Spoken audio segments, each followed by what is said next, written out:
Welcome everybody. Today we've got our new weekly cast. FIFA and I actually try now to do a cast per week. Usually we record it on Friday and it should be uploaded on Saturday. So yeah, I think we really try to do it more oftenly now. So yeah, let's see if our time allows it to do it. Today we have a 1v1 rank game between FIFA and John from Germany, obviously. FIFA is playing Pact and John NATO. The map, what's the name of this map again? Got me here. Is Lillehammer? No, Lillehammer is the big one. Lillehammer is not a 1v1 map. I don't know, you can post it in the comments. I don't remember the name of the map as well at the moment. We will find out afterwards. Yeah, we will find out afterwards, indeed. Okay, so, yeah, well, the map is not really mirrored. So, it looks interesting. I didn't play it that often since I didn't play that much of 1v1s in AirLand Battle yet, but it looks like a nice map, quite interesting. Quite interesting. So let's look at the deployment. Maybe FIFA, you start with yours? Yeah, right. I'm the pack player. Most of the ranked 1v1 players are playing NATO these days, but I still prefer pack. Yeah. Just an habit of European escalation, I guess. Ah, well, pack is still very strong. Yeah. But in 1v1s, NATO is a bit stronger, I think. But well, we can discuss it later. Yeah, we can discuss later, indeed. Well, what I'm taking for this map is, well, actually, this was the match where I want to try something new. So what I'm taking is a lot of infantry and some tanks, and basically my strategy for this map is push straight into Foxtrot and deny their cap, and then just kill the rest of his units. Okay. So yeah, that's basically it. All my units are based on that strategy. Okay, yeah, it's a very interesting strategy, very aggressive. Yeah, we will see how it will work out. One small hint for the viewers. I see you are using this Motostrelki on full veterancy level. I'm doing it as well in my pack decks because, I don't know, I think I use even my Jägers, sorry, I promised that I pronounce German units correctly, so I I buy my Jäger on fully veterans level as well in my NATO decks because it's just way more versatile. You know, you can fight against special forces, you can fight against anything with it, and I think it's worth it. They just destroy this reserve infanterists, and yeah, I think it's a good thing.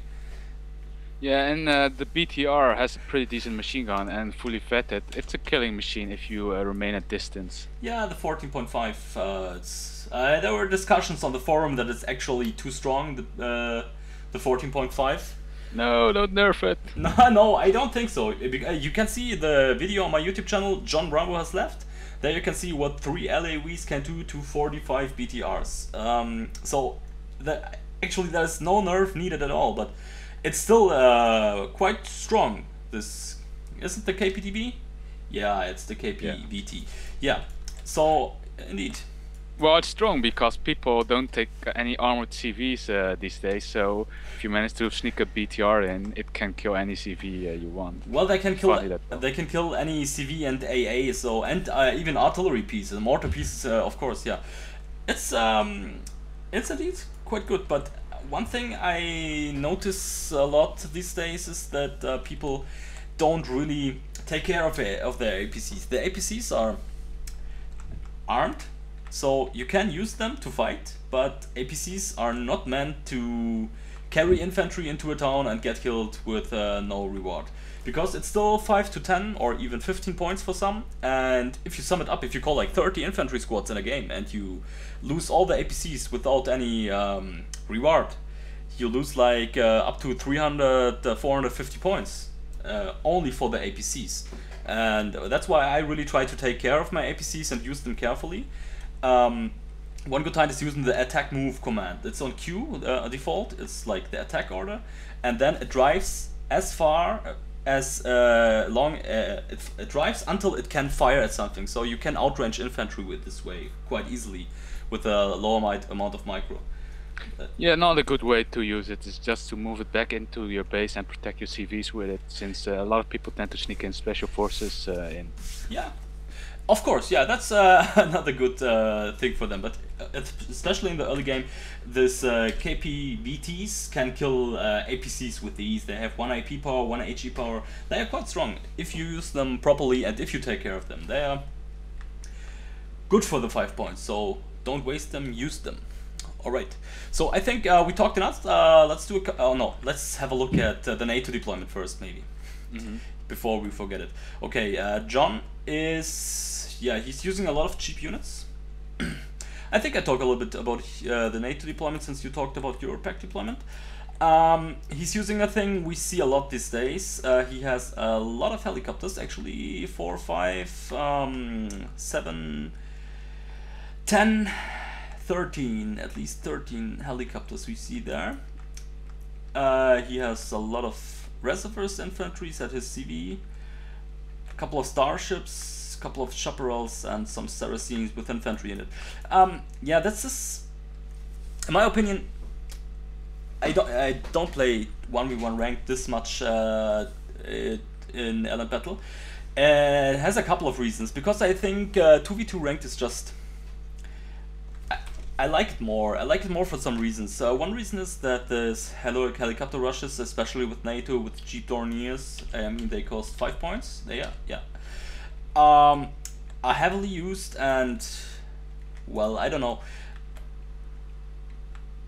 It's a thing I don't really like. So at the moment I don't really like to play 1v1. I will, when I have time, when I have holidays or something, I will change it maybe and play a little bit more. But you see what he's doing, you see it quite often. I think it's the standard NATO starter for camping with all the starships. They are quite versatile with the autocannon and the reservist infantry and so on. Yeah, what do you think? Well, the heli rush thing wouldn't be such a problem if the infantry just properly died if the heli got shot down, but yeah, there's some magic way the infantry tends to survive. So if you rush a lot of helis into an enemy CV and you manage to shoot down the enemy helis, the infantry still lands, and since he's taking, most of the NATO players are taking fully vetted infantry, it still tends to kill the CV, which is pretty annoying. Yeah, that's the thing. I actually did a proposal in one of the latest changelog threads in the forum that they should change the survivability of infantry which is in downed helicopters. But actually, Wista from Eugen System told me that it's a bug at the moment. It's a small bug that infantry which survived the helicopter crash isn't panicked. They should be completely panicked. But they aren't, so they are actually capable to fight immediately after they survive their crash. And yeah, I think that's one of the biggest issues. But yeah, it's still, I mean, 5 points for a transport helicopter.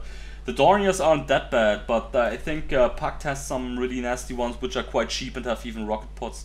Yeah, I don't know, in 2v2 when I play with my teammates like Tomoshimiya or Koi, we meet it quite oftenly, but in 2v2 it's no problem. You can, if you work together, you can defend it easily. In 1v1, I don't know. As you said, if infantry survives the crash, you don't have much money and you don't want to adjust your startup completely just to defend it. So you usually can't really protect all the ground, and you have infantry sneaking around everywhere. It's quite annoying, I think.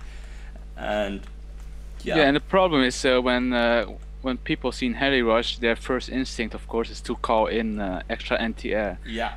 And though they usually manage to take down the helis, as we mentioned, the infantry survives, and anti-air doesn't do much against infantry. Yeah, sure. Anti-air, yeah. And yeah, I actually read in the forum about strategies, and I hear that people use it in ranked. I never saw it, actually. I think it's okay, quite obvious. PLF, I think, posted about it, that they do 2v2 ranked, especially, for instance, with one guy is doing a helicopter rush and the other guy is doing a ground rush at the same time, and if they spot the helicopter rush, they immediately spend all their spare money for AA, and then the ground rush arrives and you, what the fuck. Yeah, well, I don't know. There has to be done a little bit work of balancing. But okay, enough talked. Let's see how this game develops and how your spawn blocking strategy will work out. All right. All right. Yeah, we have talked long enough, but this game doesn't last that long, so we can afford it. All right. Okay.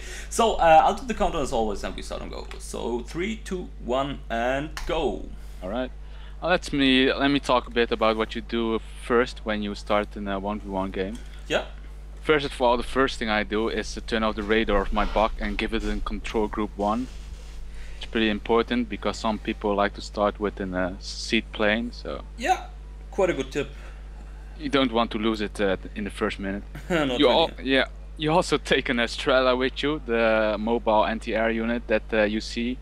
Yeah. Because it's pretty useful to take on rushing bombers. Yeah, they can shoot while moving. That's a good thing to know as well, I think.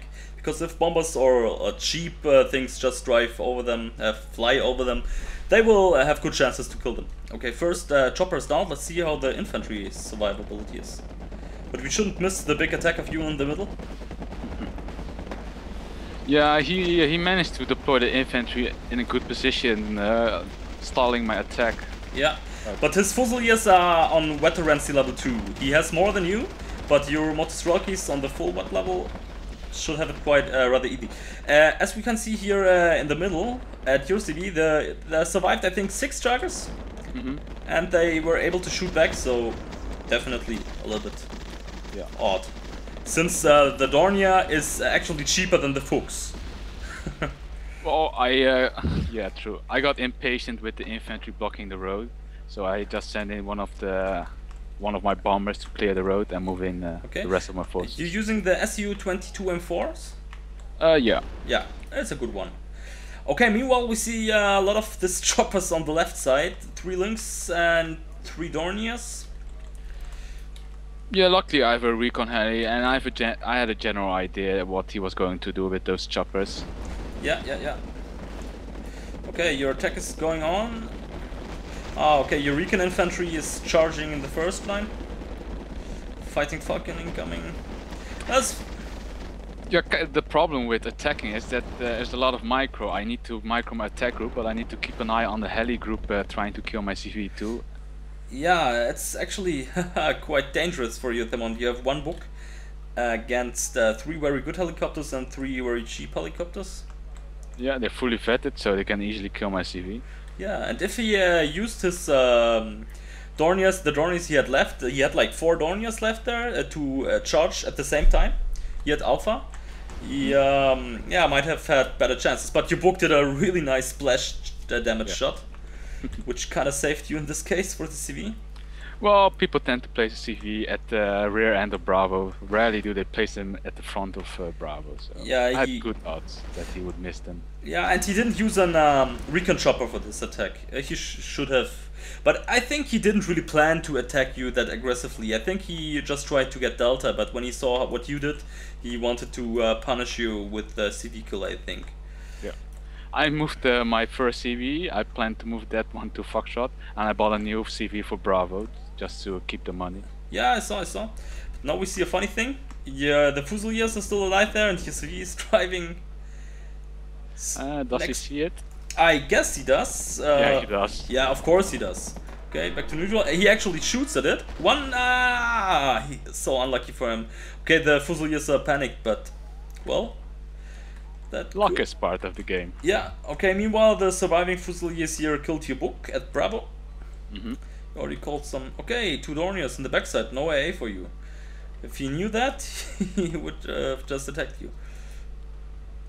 Yeah, I quickly tried to hide my CV in the forest. Yeah. But by then my opponent has other problems on his mind, since he knows I'm into his main spawn, and I think he has a general idea what I'm going to do. Yeah, indeed. Okay. He's got a Tomcat. Well, Tomcat is actually odd choice for this map because it's quite small, and you know, like SU-27S, or if you met a NATO, an Eagle would easily kill it. Yeah, true. But you can't pick the maps you play in ranked. So. Yeah, sure, but that's why I wouldn't really use the Tomcat in 1v1 ranked, I think. Nope. There you go, I denied the cap of Foxtrot, and now just a matter to keep an eye on my CVs and kill his remaining units. Yeah, he's got the Abrams. Okay, he moved. That's actually a fun thing, that he moved his CV. Because you were able to call in some reinforcements. Yeah.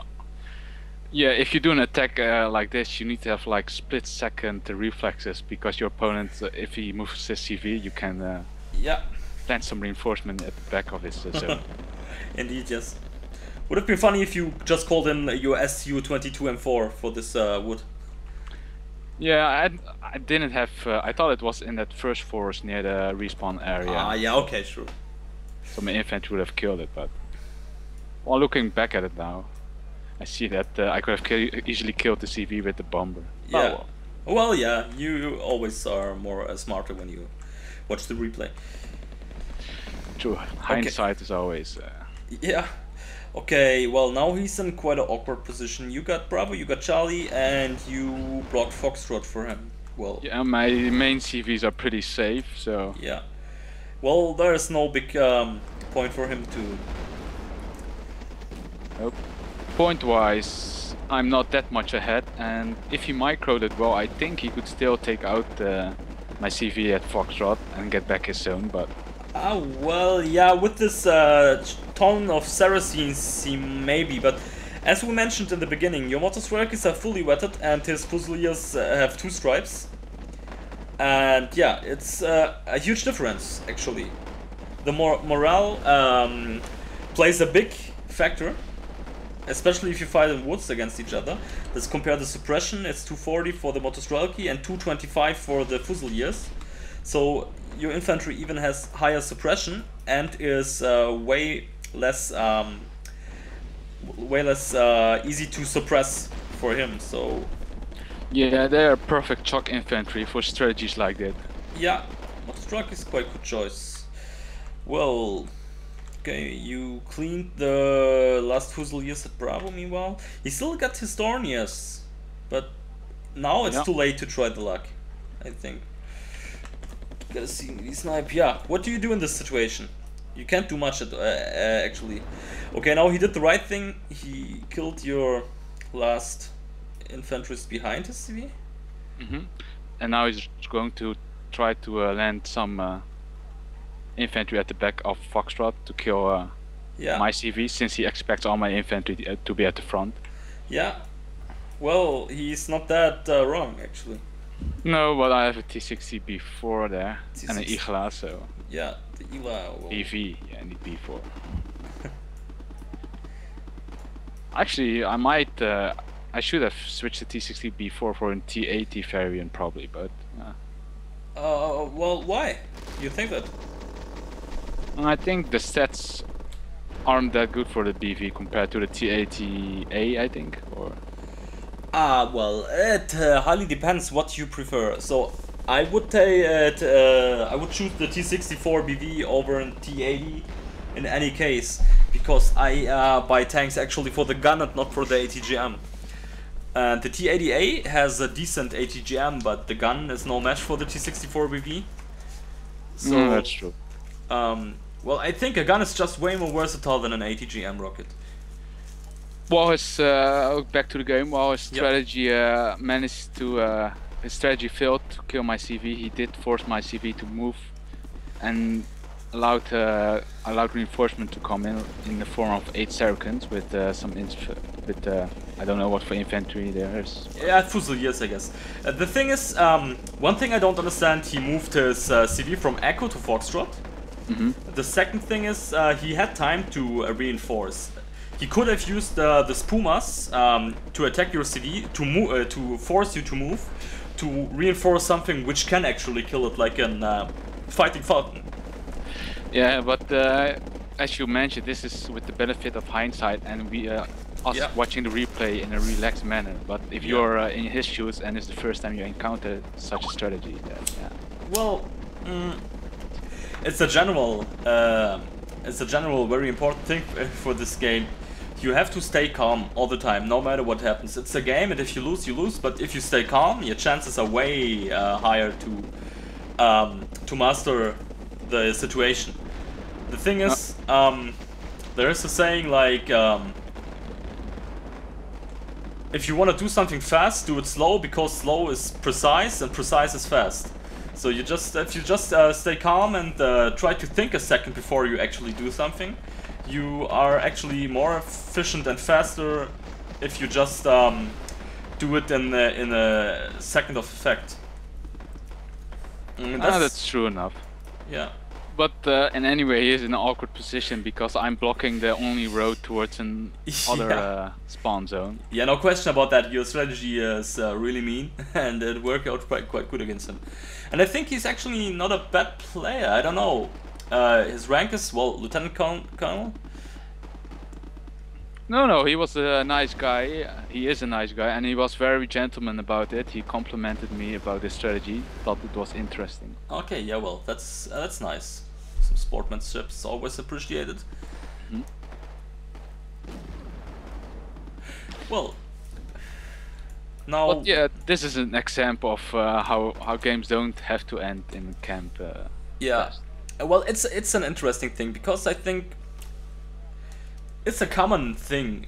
People write it in the forum, and even very high-ranked players like, sorry for taking you as an example, but Gondi and Fuzzle, which play mostly 2v2 ranked, I think, they actually say that it's definitely like that the ranked mode doesn't favor attackers, so attacking is just the way to lose. But well, I will agree with the first statement that in ranked game it doesn't favor the attackers, but it isn't a guarantee to lose if you do it. Yeah, of course. And the thing what I wanted to say is, everybody expect his opponent to be quite campy or extremely rushy. But with rushy, it's more the heli kind of rush, I think. So he started with some chaparrals, and I don't know. I think nobody expect this very aggressive ground attacks in the early game at the moment. No, and that's why it works. Admittedly, when I face John again on this map, I don't think it will be quite as easy to pull off this attack.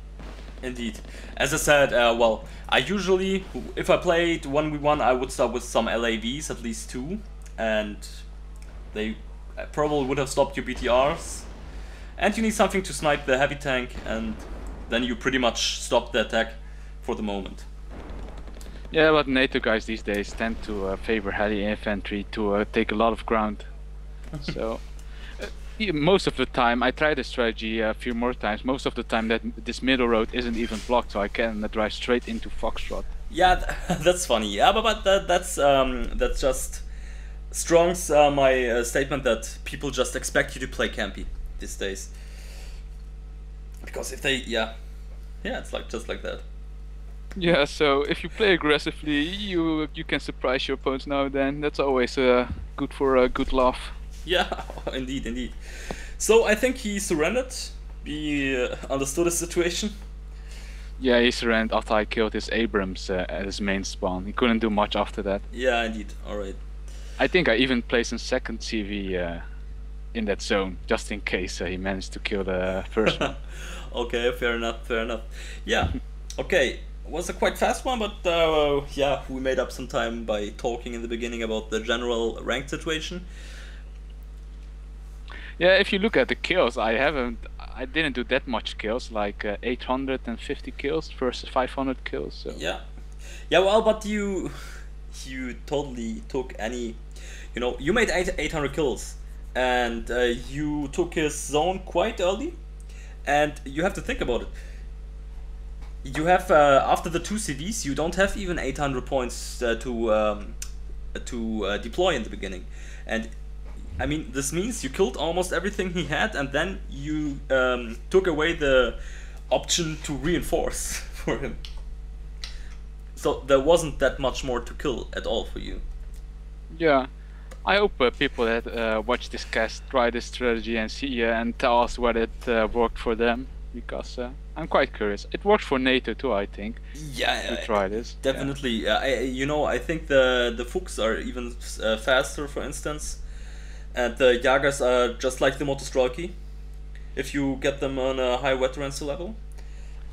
And if you take an LEV with them to take out the light units, yeah, might even be more efficient. I actually think so, yeah. And for instance, the M11P Abrams is quite cheap, and it's a high mobile cavalry tank in my opinion, and it's a very good choice for that. And you get the AMX-30 Rolands, for instance.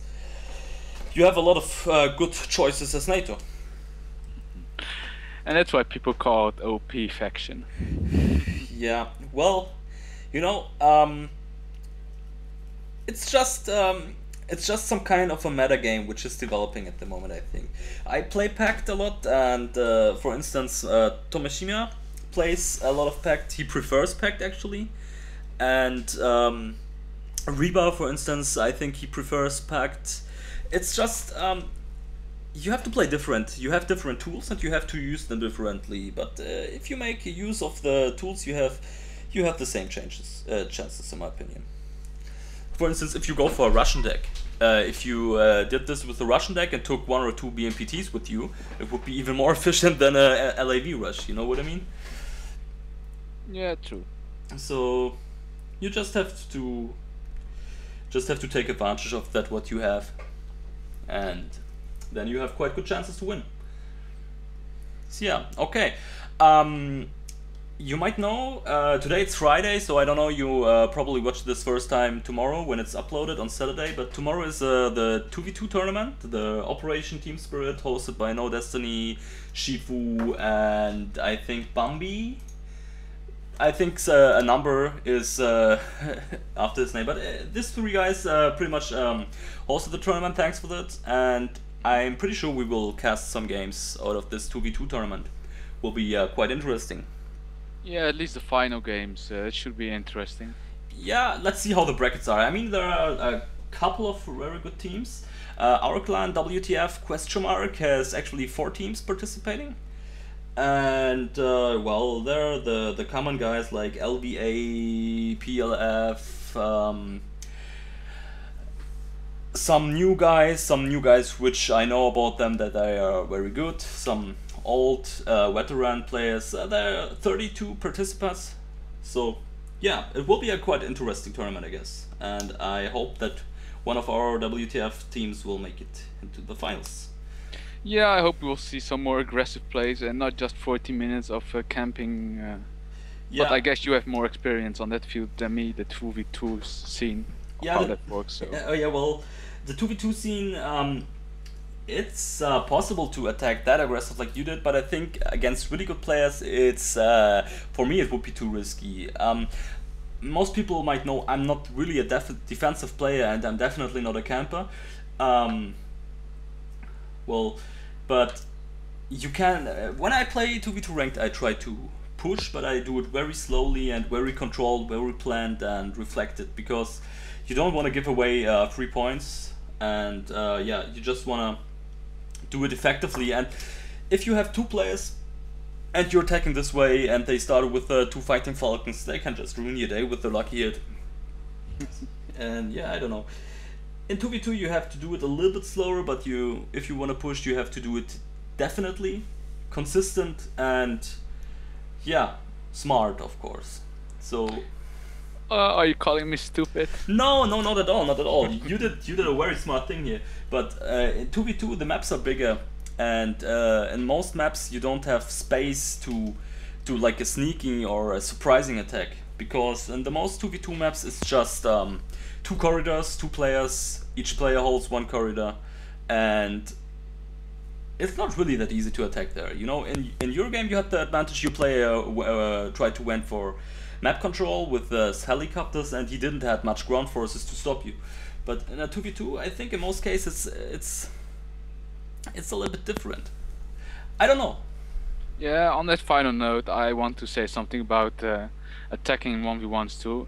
since you mentioned before, there has been a lot of complaining that the 1v1 ranked scene has developed into like a camping game where people are just too afraid to attack. But as we proved in this match, you can attack, but the key to attacking is that you do it consistently, as you mentioned, and go for the kill. So if you attack, don't give up in the middle once you lose too much points, because once you have lost too much points, there's no point in going into the defensive anyway. So once you attack, you need to remain committed and go for the kill.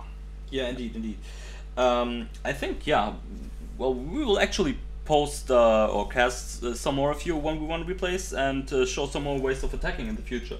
I think it's a very interesting thing to change this metagame and this whole thinking about the game a little bit.